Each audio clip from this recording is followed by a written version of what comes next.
It's the weekly 30-30 trading list on the ASX. We're back after a 2-week hiatus and we're looking at the top companies over the last rolling quarter and those that have had the best improvement in the last week. Gary Glover's been through both lists, both top 30 lists, and pulled out his favourite charts, the ones that we can look at from a trading perspective, learn from, and the ones that we find most interesting. With that insight, that lead in, I've got Gary Glover to say good morning. How are you? Yeah, I'm good, Chris. Yeah. Actually quite interesting, the quarterly list, actually. Sort of probably almost more interesting than the weekly one. Normally the weekly one is the one that jumps out to me. It's sort of what I'm looking at, what's hot for but seems to be a few movers in this quarterly list, which still, oftentimes they look really, they often look really extended, but as we know, they still keep going because no one thinks they will. That's what leaders do. They keep keeping the relative strength, they remain strong, but they often look pretty extended in the quarterlies. But I noticed this report here, I looked at it, I thought that, some of them are still relatively newish. Some great formations there, and they still look pretty firm, not showing too much weakness there. So there's probably a bit of legs in this quarterly report here. So, yeah. Well, that's good to hear because, often they're looking overcooked, overextended, and just too hard and looking back in the chart to try to find breakout and where to see the tell to enter or not. So, that's a great insight. And what we did mention on the Tuesday video, actually, we should probably mention this now because we've had a lot of feedback from it. And thank you for the feedback to everyone who commented and said, yes, please. Is in a similar way to what Gary does here, we were going to look at the top 10 stocks out of the last quarter and then pull apart the best trades, the best momentums, and how to really unpack and find those key signals. A lot like the books that Gary and I read about the last century or so. We'll get to that probably later in the month because this month you're a little bit busy. You've got something going on in Adelaide, don't you? Yeah, and I'm doing a presentation on the 15th of May in Adelaide, just for the Australian Technical Analysis Association, the ATAA. So yeah, maybe anyone's in Adelaide there want to come down, we'll post the details there somewhere. Yeah, we'll put it in the comments below for in the description in the video on YouTube, so we'll pop it in there. Yeah, they might charge you a little bit there to come along there, but I think normally your first one's free, those things. So from what I know that the Sydney chapter used to be, if you're new, you get the first one free. If you want to come along after that, it costs you a small amount of money there. Either way, it'll be a worthwhile day, and you get to see you in person on stage live talking about charts. Yeah, exciting to some, probably less exciting for others. Exciting to some, yes. Well, hopefully they're the people watching and still watching us right now. So enough talk. We'll jump over to the charts. You said you liked the quarterly momentum list. We've got them right now. Where do you start off when you look at that list? Yeah, I just sort of like VNL number 5 was probably the first one that jumped out at me there because you can sort of you see how we had that big jump there on the volume, Chris, and then the whole thing tightened up there. So we had this really nice sort of VCP action there. So we had got a new high. And it did pull back into the range there, but still, just showing that really tight action, just not really wanting to fade there. And then once you start to sort of come out of this there, what you're looking for, these sort of sideways orientation, is looking for that, what they call the pocket pivot or the breakout, the B-wave. Yeah, what you pilot is the pocket pivot. Yeah. So that, and then you want to see it on volume too as well. So you can see there that little pocket pivot there. You what's it? 21st of March. Yeah, and I'm thinking What's volume today? Gilmore and Morales. What's the I'm just trying to think of their book there, the co-pilot. What's it? Trading in the co-pilot. Yeah, they've got a book out stuff there. So they go into the pocket pivot. They clarify that pretty in detail there. I mean, there's plenty online. You can probably look up the pocket pivot, watch a few videos on it. But that's the breakout there, really. Actually, I've done a summary video on that one. I'm just looking up on YouTube, and our video comes up the top one. So we'll put a link of that one in there too. Yeah, exactly what you're talking about. But you see that that was sort of, even though it's a small stock here, that pivot there came around the sort of 7. Even if you bought it late that day, there you're probably buying at 7.2, 7.4. It's gone on since then, pretty robust there. But the key thing there is, Chris, is that after it's sort of broken out, it's had a few consolidations, but every consolidation there, the volume dropped off, and then it's impulsively jumped up. and then it's gone sideways, and then impulsive move up, gone sideways, impulsive move up there. So you're kind of looking for those sort of trends there. So you've seen that sort of, they build something, you see a bit of volume come in, you see that consolidation under the high, and then you start to break out on the volume there. And it's I know it's a smaller stock here, but you break it down at simplest form. That's what you're sort of trying to look for. Those stocks that are showing relative strength up near the highs, and breaking out there as well. So even some of the smaller names here do give you a sort of clear name there. So number 6 on the list was Mesoblast there. Now, I just got a little bit of a caution here with Chris, because we've had a nice jump there in the volume there, had a bit of a pullback on, and the volume sort of come in. But we've seen here, did see some selling a few days back, did recover with some nice volumes. Okay, not so bad there, but then another high volume rejection as well. So just starting to sort of mean a little bit of selling here, this one. So got a couple of days of volume there. So look, oftentimes you want to sort of see it pull back on lighter volume there. So look, maybe it goes for another consolidation. Maybe it can sit on top of this old high here. But this one there is probably just telling me to be a bit cautious with that price action there at the moment. So having been a bit of a leader there, it looked pretty volatile stock as well. Plenty of raisings this one. So plenty of stakes in the ground in terms of that sort of stem cell area. So definitely got some promise there. But yeah, it does move around. SKS is it's funny. I was talking up there here. I was talking to a money manager this morning about this stock. Actually, he was talking about a stimulus stock in the US, which has gone fantastic there, which does a lot of maintenance for the data centers. So there's an Aussie stock, and I couldn't remember the code. And as I was looking through the 30/30 list, this was number 7 on the quarterly list. I thought, is that it? And I looked up obviously the details there, and yeah, so these guys do quite a bit of stuff, but the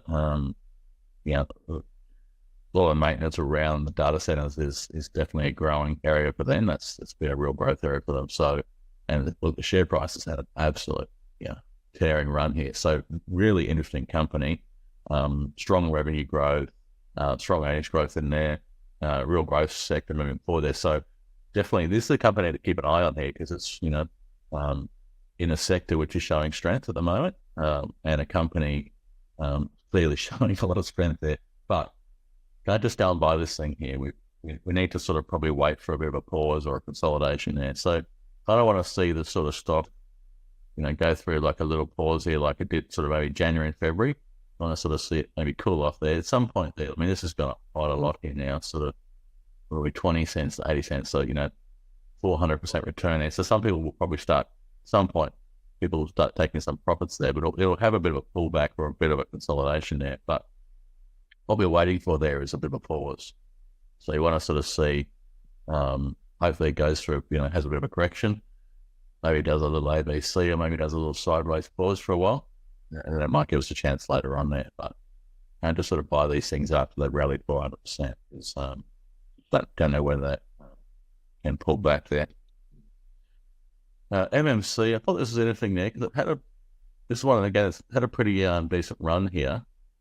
Did sort of pull back in the range there. Now, interesting thing there was actually no really sort of big selling days there, Chris, and that off the high. They're considering the volume on the way up here, some pretty big volume days up here. Pull back here, like this is sort of high there, not much volume there. First couple of down days, pretty light.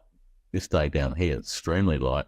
Then you get to the bottom there, you sort of think, oh, that's a down day, but that's probably the day of the low, so the volume steps in and starts buying it here, and then the next 3 days here are pretty firm, buying it back up again, and then we get a light at the top. Get a few, maybe slightly heavy days, but all this has done here is this end up being volume accumulation here, and now it's popped again on volume there. So this goes to show you, and sometimes these stocks look extended there, but unless you see some real sort of selling in there, this is a little BCP in there, and now it's sort of popped up through the top here.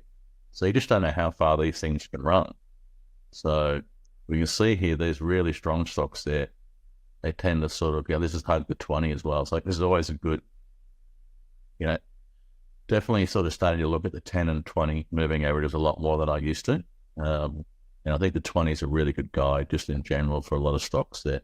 If your stock can sort of hold the 20, it's normally in pretty good shape there. And if it breaks below the 20, closes below there, then you're probably potentially in a bit of trouble. So I think that's, definitely sort of warming to that. I know a lot of the guys in the States, the IBD guys, use the 21. So just another day. I know it's sort of 2020, but that's one that's a little quite popular there. Sort of having seen them use it a lot and the success from it. I've often thought, well, maybe I should move my money to 21. So, but it's probably not a big deal. But look, everyone's looking for an edge. So FRB I thought was pretty interesting here. This was number 13 on the list there. Again, a pretty small name here, but there is some volume coming there. It looks pretty messy on the daily there, so sometimes it's important to sort of go out, look at the weekly there. This has been a pretty decent downtrend here, but now starting to sort of it has stabilized here. Did break a few. I mean, this is downtrend. This sort of broke a couple of swing highs here on the way up here, and then since then it stopped sort of going down here. Now it's sort of started to turn up here. Last thing on the chart here, started to see some volume coming across. That's probably sort of quite striking here, probably more so on the weekly. So you're looking for it to break out here like a weekly close there, which is sort of like we're at that stage here right now. So look, I don't think it was a small one here, but it does look pretty good. So looks pretty robust there. Some good healthy volume there as well. So I thought that looks pretty interesting there. The Firebird, just for weekly, looked pretty good as well. This one here as well, A1M as well. So look at the volumes through there, because that's big heavy volume there. That's the daily there again. So sometimes it's interesting just to kind of look a little further out as well. So this had a bit of a pullback there. Did break that. We talk about sort of breaking a swing high, or one little swing high here, maybe a second swing high there. That's sort of, but before I'd sort of try and buy anything coming out of these trends there, you want to be sort of breaking above there, but there's some pretty chunky volume here in this grip. So that's really robust. We saw when this thing broke out last time, it's some pretty chunky volume. It sort of kicked on and kept going. So this one definitely potentially can kick on there. Some really good volume there. So one to sort of keep an eye on there. Nice little high type flag or a little pause in here would be nice. Hopefully have a little, little dry up here, have a little pause and not much volume coming, but that's definitely one to keep an eye on. Just there's some really strong, robust volume coming in there. WR1, again, another little daily there that sort of has run up there, so definitely sort of broken a few highs. I did sort of actually see this sort of setup here coming out of here. Just the fact it was in a bit of a long-term downtrend and sort of concerned me, but did see it sort of cool off there. And look at that, just exploded there, big volume, to a new high here. So, since breaking through $1 there, it's gone on to like almost 150. So, I think it might be a bit late here, adding to these ones showing strength there, but we know they can move 40-50% pretty quickly. So it's had a nice move here. Since then, it's pulled back here, but look, through this whole process here, pretty light here so far. So, again, good healthy volumes on this drive here. So that's what we're going to see. When I see strong stocks that show really strong volume, move up firm, and then go sideways on lighter volume here. So far, this is pretty interesting. WR1. So this is sort of showing, potentially there you might get a little consolidation there. Might go again. So not pretty solid volume there. Pretty solid volume down the bottom here. So has had some history of running before. So probably not as good as the last two. Obviously not, the volume's not as heavy, but still pretty solid. So three good ones there on the quarterly. They're still showing a bit of strength there. So I think that's quite decent there. CYL. It's still on the quarterly list. Yeah, is that the right code there? I got the wrong code there. CYC.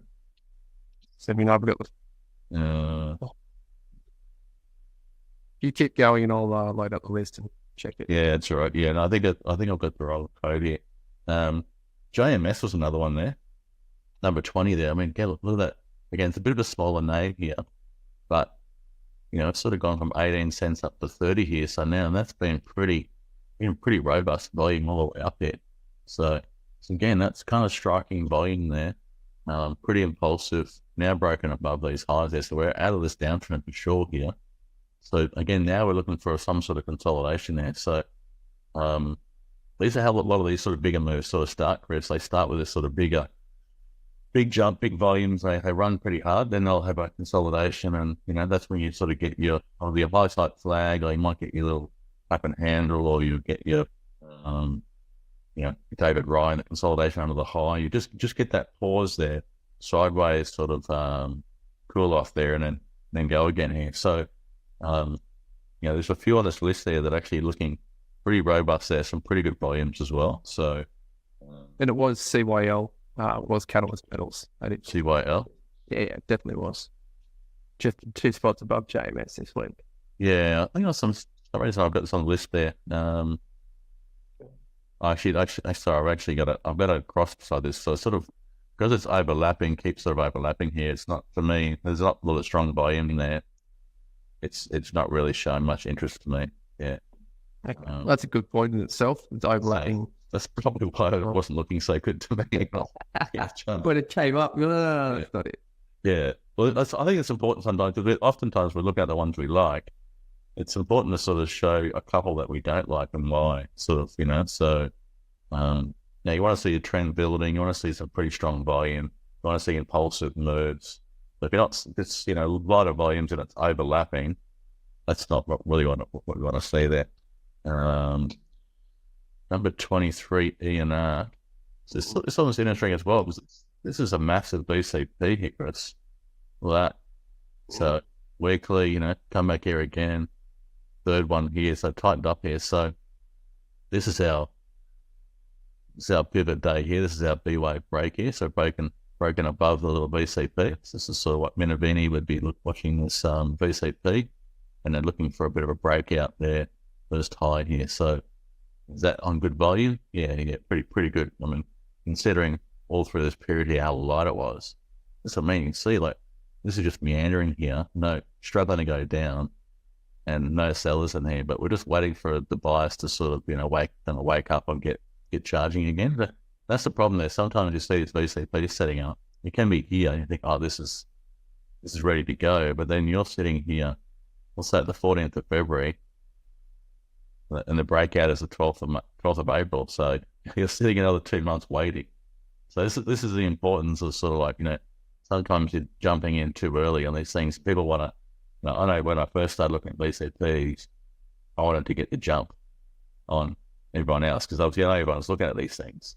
So you want to sort of wait for a bit of a, yeah, you're looking early, you think, I might get a little starting position. But, if you start sort of starting down here, you're trying to jump in too early, you're waiting a couple of months to move here. So this never really got going here. Just, it looked like it got going, but there's still no volume came in on this drive, even though it looked about this little mini high here for maybe one day, and then we're back below it again. And then it just meandered down. Again, no volume through here, but you are looking for that little catalyst day. Show a little bit of strength there, some volume there, and then breaking through as well. So, you might find here by 12 o'clock here, the volume might be twice the average volume. By the midpoint of the day, you go, well, that looks good. We've just gone through the high here. Now we should be following this. So, yeah, and then that gives you sort of some confidence that, and then we move on here. So this is looking quite good here. It's got pretty good volume through there. And a big BCP pattern as well. Well, before you change that, actually, just as you're saying, you can enter early, and it's important to look for the catalyst and to see that the market's moving with you. Reminds me of an interview I was reading between Jesse Livermore. He was being interviewed by Wyckoff, and that was one of the key points that Wyckoff had made in the summary. The interview that he made was that Jesse Livermore will look at it, and as you highlighted there, sort of in the February period, you might be trying to get a jump on it. But if he's wrong and the market doesn't move in a day or two or three, he'd be back out. And that's exactly your point. Like, there's no point waiting around, deploying capital for 2 months, going nowhere, when you can wait and find that catalyst. Yeah, his books are great actually, because he always puts out I can't remember the phrase he uses there, but he puts his, it's almost like a fishing phrase there. He puts a little bit of bait out. He does his probe trade. The probe trade, yeah. So, yeah, he's always sort of starts with the probe, just to sort of, he'll start to buy a little piece up and just see how the market reacts to that he's buying that. And then, if it doesn't react the way he thinks he should have react, then he'll be, no, it doesn't look right. He'll be straight out, So he'll definitely do those sort of smaller probe trades, and that's the whole idea of sort of this momentum trading here. And if you look at all the super performers there, they're really sort of they've really built it. They're concentrated bets, Chris. So they're not trading hundreds of names. They're trading the strongest names. They're quite concentrated. So, and most of them won't just go and buy a single parcel.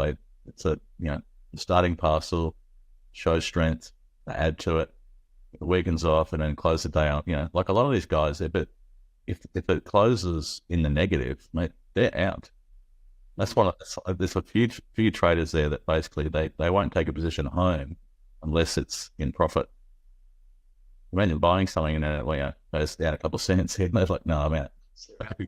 Yeah, so I mean, they'll probably give it a little bit of room there, but there's plenty of traders there that they want to see themselves, buy something and then move forward and show some strength there and finish in a winning position there. And that's almost the sort of token that they're on a winning trade there, is if it moves and keeps going, So AUE was the last one there. Just pretty interesting there. Smaller name there, but some pretty decent volume through this last list there. Gone to the high here, had a bit of a pullback there, still stayed sort of under high there. Bit of a BCP sort of tightening up in here. I guess you might, almost call a little cup and handle as well, Chris, as well. But we are sort of coming out of here. I mean, this, look through here, it's sort of gone back to retest a high.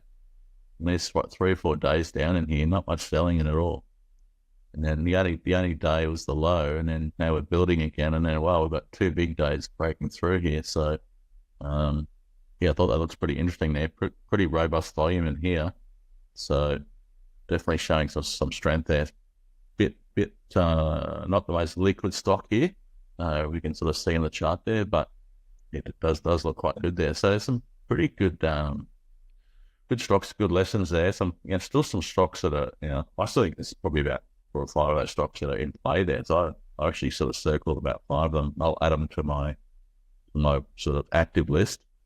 There'll be ones that I'll be watching there for the next few weeks there, because maybe some of those stronger names can have a bit of a pause and go again. As we know, these stocks that hit the quarterly and a list, they can stay in there a long time. We sort of oftentimes we look at their 6 or 7 weeks.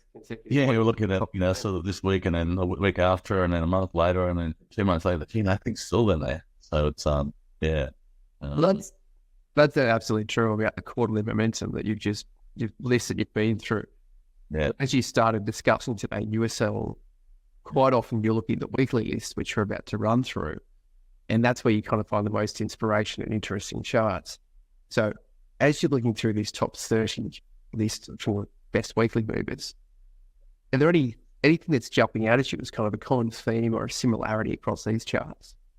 Yeah, surprisingly, lots of the uranium names in that list, Chris, is something like you and I sort of know. So we saw some zinc, some copper,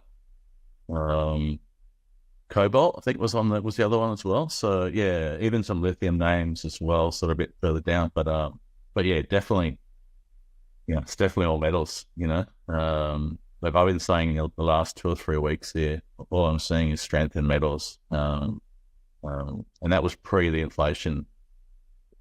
So pre the CPI data as well. So the market was was just showing commodities were just super strong. There's some big moves.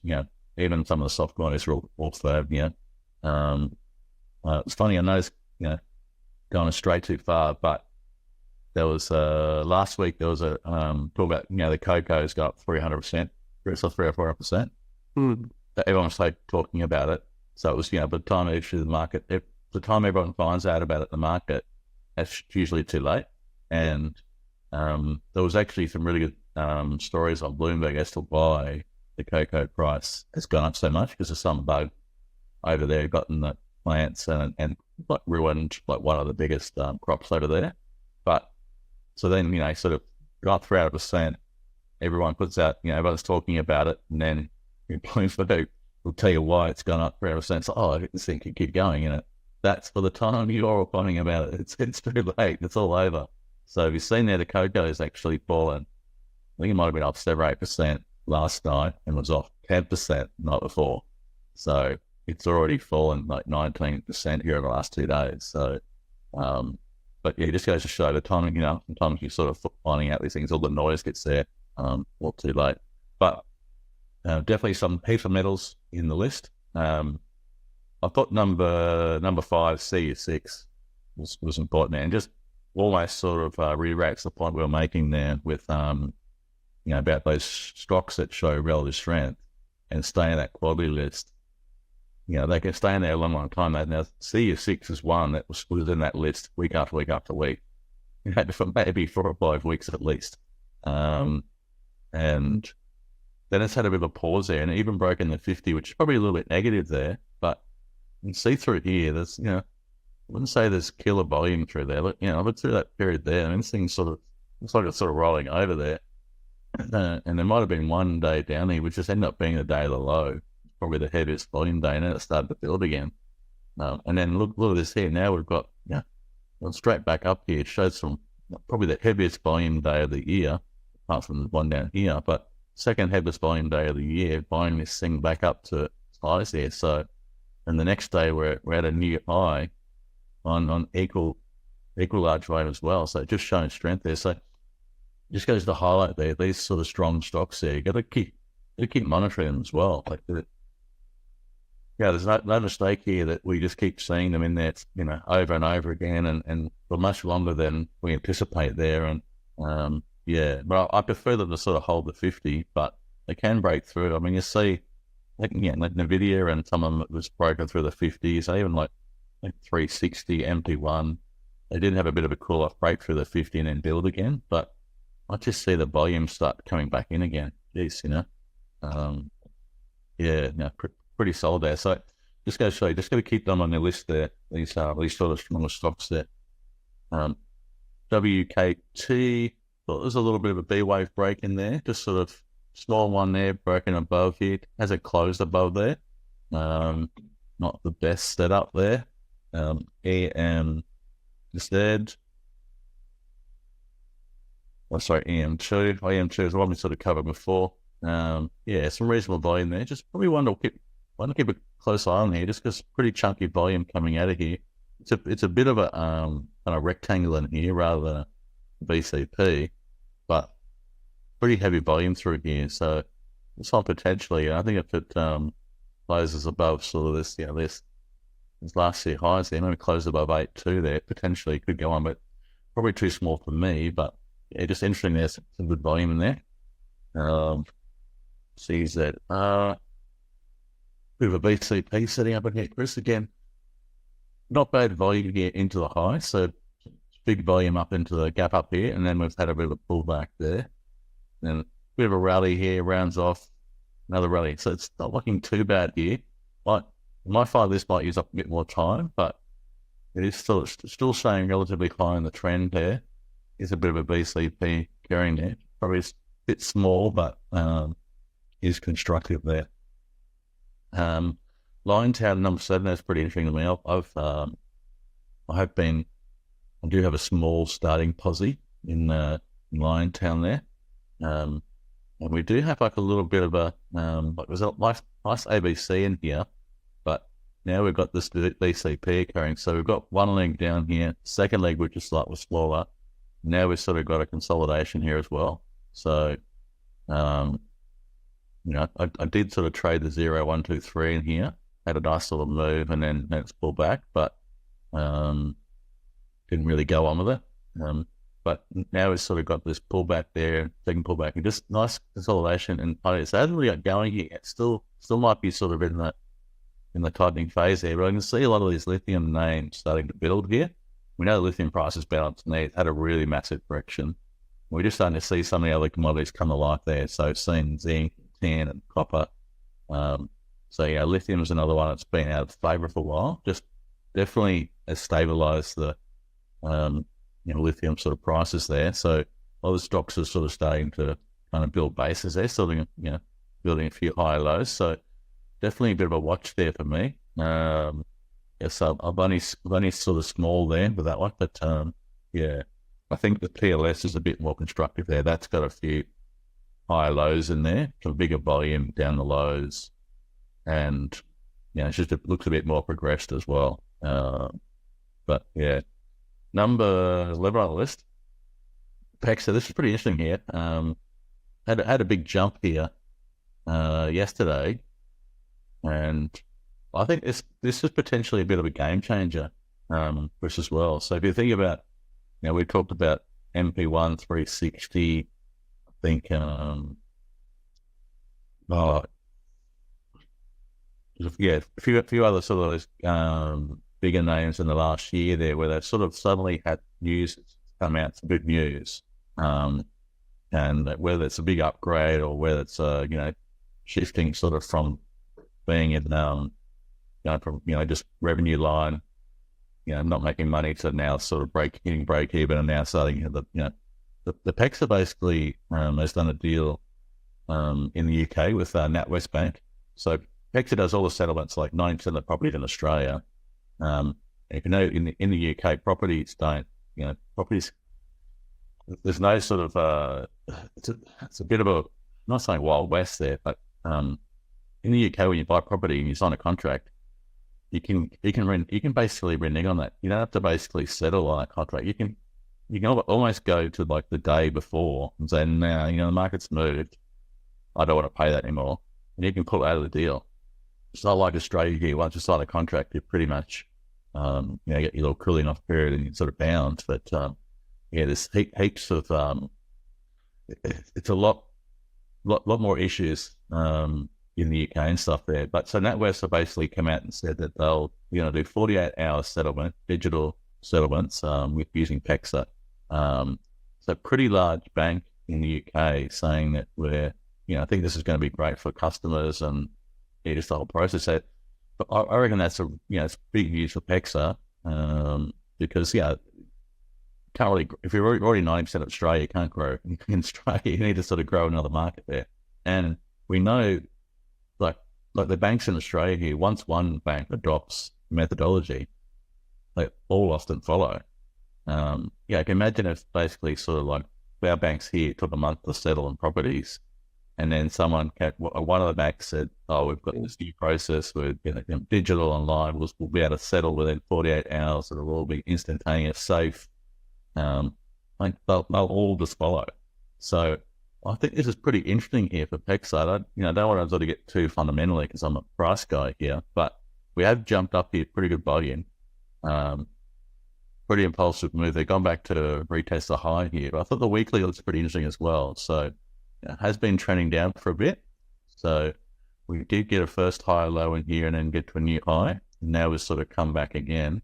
So we do have a sort of, first high low, second high low, breaking out to, we've now sort of got a third new high here as well. So it's pretty interesting to me. That's sort of one that really could, I think it's a bit of a game changer for the stock here. And it could lead to a few upgrades there. And just interesting with the company. I was sort of always worried about whether they could get the markets there, another market. But I think that's really interesting. And that's definitely one to keep an eye on there. I think there's that stock could do well here over the next sort of year or so. Particularly they bed down a few other banks as well.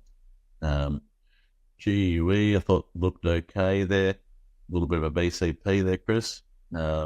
We saw, what I like here is that volume here, and then pull back a lot of volume, and then volume here, and pull back again, and then we're starting to see volume again as well. So oftentimes when we look at those BCPs that take a while, you see that chunky volume, pull back, chunky volume, pull back, chunky volume, and then they start to build and then go through. So it's got the early looks of a good setup here. It basically means that every time it rallies, everyone gets excited. Oh, this could be the Yeah. Because obviously there must be something behind this, you know. Well, they took the name Global Uranium, right? Having the name Uranium, and as Yeah, this week, there's a lot of uranium names in the launch pad. yeah, That can help them get that flick along. So whether it has legs, like you like to be the leaders within the team. yeah. Yeah, that's right. So, but interesting one there. Just that's definitely sort of building there. Probably requires a bit more homework there. SLX obviously is in that area there. So again, pretty robust. There's some pretty good volumes as well. So even just waiting for the break here as well, Chris as well. So it's still had a decent move there. I think your Bannerman's gone through as well. So all that even though in the past I've sort of been scared by some of the stronger stocks, they go to a new high, like a false break, and then pull back. I think, oh no, it's not going through. But this little ABC under the high here now I'm looking for this. So I'm looking for the strongest stock to have that little ABC, even if it's under the high, maybe it was just that it was under here, or even just marginally higher as well. I've actually written it. I have a trade book that I sort of write trading ideas in, and because I used to look at this as a bit of a false break, which is a negative sign for me in the past, now I see the strongest names there. I've actually got this pattern in my book here. So if I see a marginal new high, but then it pulls back at an ABC and doesn't sort of cool off here, then it can go through there. I mean, it sounds funny here, but Nuix NXL is sort of one at the moment, which has done exactly that. So it's going to a slight new high there. And pull back here, but it's still sort of holding tight here. And Nuix is sort of, is a little bit involved in that AI sort of space. It had a pretty tumultuous sort of initial start here with like getting overpaid by Macquarie and stuff there, but it has sort of settled down now. It's starting to sort of kick a few goals. But yeah, the price actually staying pretty tight here. So in the past, I would have run away from this, but the fact that it's staying pretty tight under the high and consolidating, it's definitely got me. I don't know if I have a position or anything, but that one there is on my watch list because that's the setup that I've noticed that a lot of these ones are breaking up from. So I think it's worth a watch there. AKM, also a little high type flag here, had a pretty bullish move for a pretty small one, look a bit small, sort of 6 to 22 here. Stayed nice and tight in here now. Some good volume coming again. So yeah, won't get my money, but does look okay. DLI. Again, it's another one in that, I think, uranium space, Chris, as well, I think, from memory. But yeah, just definitely not a leader. It looks okay here, but it's a laggard there, so it won't get my money either. BOE. Yeah, another uranium sort of name there, so that looks pretty good as well. So breaking up there, but yeah, it's still pretty messy there. Kind of remind me a little bit of remember Whitehaven and New Hope Coal. They sort of had that big surge and they had a bit of a cool off, and they had a second surge, bit of a cool off, and then they sort of had the third surge, but I think it went up to might have went near the high or not, and then just sort of fizzed out again. So sometimes at the last leg there can kind of fizz out a bit here. So some of these uraniums look quite good here, but feels like we've already had two big surges already. And this third one is I just know sometimes the third surge is the one that doesn't kick on here. So it's a good value so far, but I'd just be probably just watching it. I've noticed that with high type flags, you can often have the first surge, the second surge, it's a bit like you said, the cocoa, everyone's behind it and knows the story. The third one quite often fails. It's very rare for something to have three high type flags in the 12 or 18-month period, and actually the third one continue.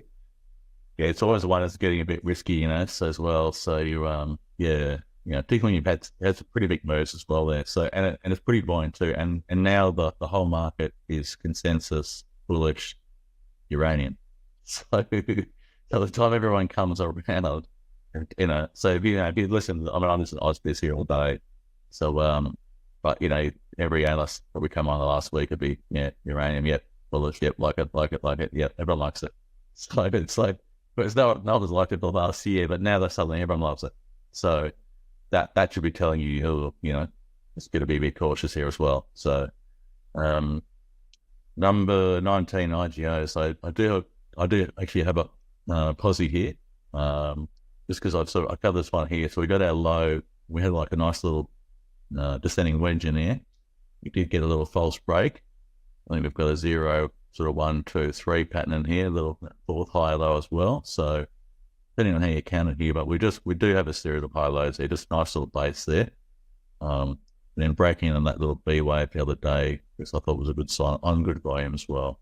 So it's had a bit of a pullback there, but the market was pretty weak, and it actually recovered by the end of the day in what was a pretty weak tape as well. So that was a good sign.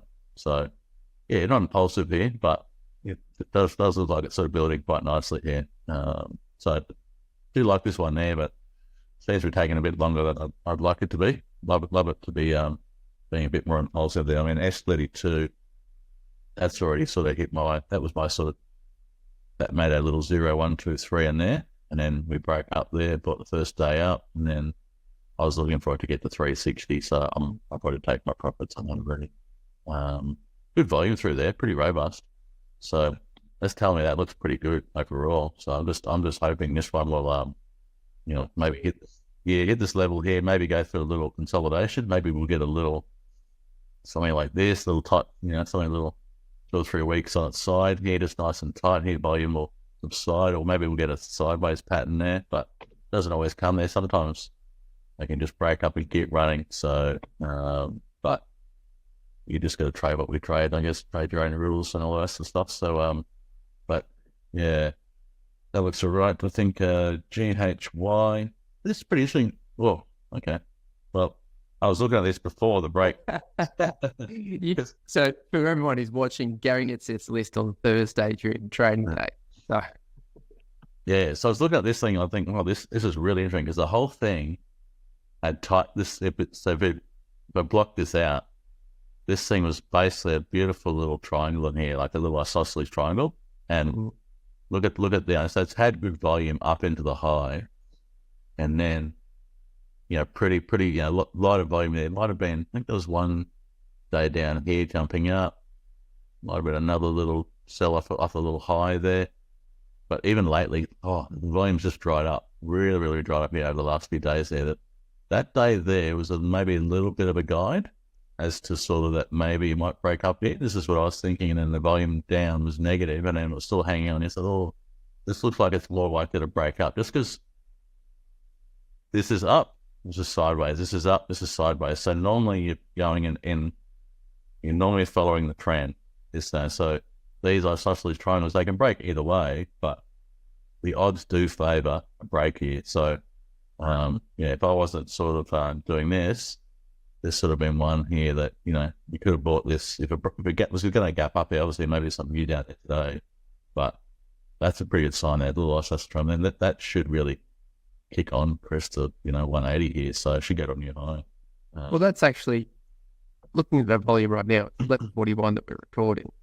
That volume is well and truly 100% over the average at the last month. Yeah, we're only an hour and 40 minutes in. So yeah, it looks pretty robust there.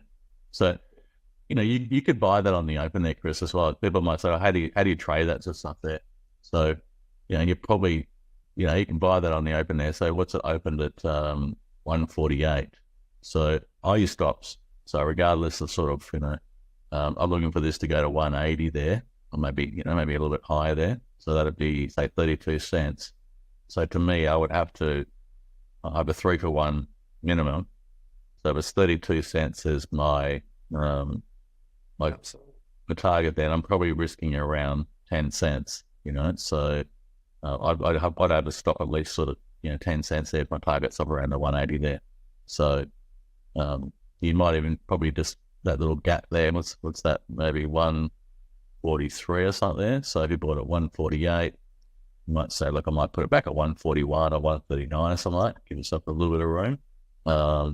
Then I let it run. Then you've got your stop in there, your target in there, and it's just it's a game of odds. So we know momentum's bullish here. This is every time it pauses, it's breaking up, pause and breaking up. So we go with the trend. We know that relative strength, these stocks tend to sort of keep running a lot further than one thinks. So we just play the odds there. So keep I keep hearing, actually, I just, I get a life, Chris, but I was listening to, I was reading some old Market Wizard books there, some really old ones there. So it's Sequoia and, what's the card counter there? Ed Thorpe. Oh, yes. Yeah, just, so listen to some of those guys. And then I was listening to one of the traders on Trader Line this morning. And just a theme that's really been hitting home is that, this guy's like, he's made, pretty good money there. He, even in the best, so I think this year's averaged around about 36% of his trades are winners. Sometimes he's like 36 to 38. You're saying even in the best market, it might have been like 2001 or something, 2002, where the market's going crazy there. He said, I was still only 48%. Wow. So he said, like, but his winners are 5 times his losers. So he's got, so it's a winning system. But, and he makes it clear. He sort of jokes about it. He says, I just want to get above 50% one year. I've never got above 50%. I've always got, the losers always, that's most of the traders probably, the best traders probably sit around that high 30s to low 40s. That's probably where a lot of them sort of sit as well. So it's a thick skin that they're taking to the market every day. Yeah. But like the one thing he said, he said, I'm so good at losing. I know how to lose, because I lose more than I win, and that's, and that's the thing. It's like I really sort of keep getting, been hitting it home a lot over the last couple of months is that, trading, you have to get comfortable being a loser, and losing is part of the game, and you have to become a really good loser. That's the thing about trading as well. So you have to sort of keep your risk parameters there, keep it tight there. The losses are going to be nice and contained and stuff there. So, so I know sort of Minervini does that. There's an exercise in his book there where he talks about, all your trades, like, your wins and losses and stuff there. And if you had just stop at, say, 5% or 10 or 15%, and you had some winners and losers, some bigger. And so he has all these trades and stuff there, but he just changes like one of the parameters on the stops, tightens the stop up on one of the parameters, and the returns it's so far different by just making one of the adjustments to how much risk you can apply on the move there, and it just sort of highlights. So you sort of got to, you can't let yourself have big, protect that risk in check. All the best traders, like, protect the capital. That's the number one thing. Protect your capital preservation. You got to, Larry Knight says, you got to basically, you don't have any chips, you can't bet, So just got to protect that capital at all costs there. So get live to fight another day, and it's like I've probably had my toughest 3 or 4 months here, Chris. I was looking today, actually. I had my account's gone nowhere since the end of December. Pretty much just been churning the last sort of 2 or 3 months. Every sort of all the winners are out like, this is the best week I've had this year. So so it's the first time I feel like I've had a big jump here again here, and I sort of know that I know that sort of like 12 weeks of the year I get usually get about 140% of my gains for the year. So but hopefully we'll get a few. Not we get it back to back, so hopefully we'll get a few back to back wins. But it's feel like the last 4 months has felt pretty tough to me. I sort of like my balance today is gonna be the best balance of the last 4 months. Or actually, my highest balance anyway as well. But the last 4 months, I sort of feel like I've been going sort of sideways here all the time. So, it's nice to keep going, but got to keep it tight. Capital preservation is the key. That's probably a good lesson to end on. With all the reading we've done in the last week or couple of weeks, probably like the others to say that's what you're reflecting on, and that's what you're taking back. Is preservation's a key. You've got to keep the lifeblood. The trader's lifeblood is the capital. You need to preserve that consistently. And, I did see a little trading comment this morning. I thought, well, that's not a bad one actually. I think it was Sunrise Trader on Twitter. He said, when you hustle in silence, the success is the noise. I quite like that one there, because it can be a lonely existence being a trader as well. You sort of you do all the hard work, you wear your heart and sleeve, because goes up and down, and and then if you put as much work in it as I do, and then then you're sort of going through, say, 3 months of sort of like going sort of sideways. Every time you do something right, you're sort of getting chopped up. Sort of when you do have those sort of gains and sort of moves, and if you kept it tight there and you have a nice sort of solid week, it gets you going again. Just sort of it's definitely a sort of positive thing there. But it's all about that process, Chris, as well. Just focusing on the process there. Basically says process. So that's what you got to get right. Well, with your help, we might just get there. So then we'll say thank you very much, Gary Glover from Novus Capital. Thanks, Chris. We talked about reviewing top 10 momentum companies. We'll look at doing that at the back end of May and share that with you here on YouTube. Gary's also got that presentation that he talked about on the 15th of May in Adelaide. Put that in the description where you can have a look at that event. And then we've also got his normal weekly Tuesday reports, which is a whole playlist that we have to the right-hand side, and his Twitter or his X handle over there on the left.